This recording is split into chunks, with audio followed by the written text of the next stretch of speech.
पंचतंत्र कथा। समय कारा कुसुम कीटर स्वार्थ मुत्सृज यो तंबी सत्यं ब्रूते सुमंदिघि स्वस्वार्थात् भ्रस्यते नूनं युधिष्ठिर इवापरः।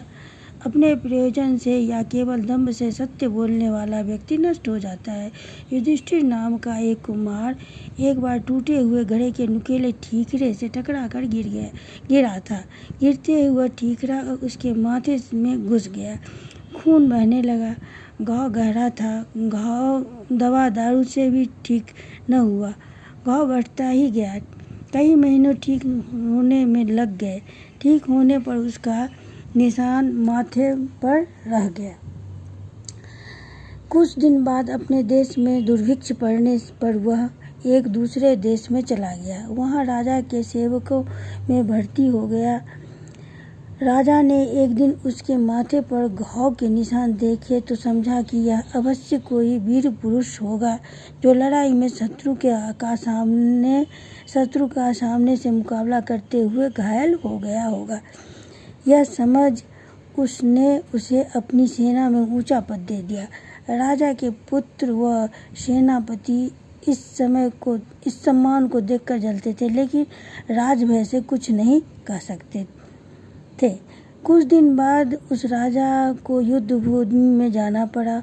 वहाँ जब लड़ाई की तैयारियां हो रही थी, हाथियों पर हौदे कसे जा रहे थे, घोड़े पर काठियां चढ़ाई जा रही थी।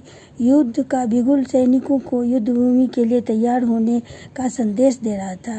राजा ने प्रसंगवश युधिष्ठिर कुम्भकार से पूछा, वीर, तेरे माथे पर यह गहरा घाव किस संग्राम में कौन से शत्रु का सामना करते हुए लगा था?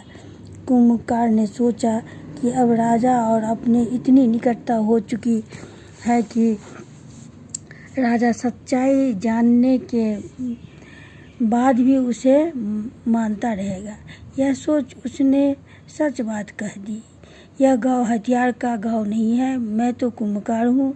एक दिन शराब पीकर लड़खड़ाता हुआ जब मैं घर से निकला तो घर के में बिखरे पड़े घड़ों की ठीकरों से टकरा कर गिर पड़ा। एक नुकीला ठीकरा माथे में गड़ गया। यह निशाना उसका ही है। राजा यह बात सुनकर बहुत लज्जित हुआ और क्रोध से कांपते हुए बोला, तूने मुझे ठग कर इतना ऊंचा पद पा लिया था।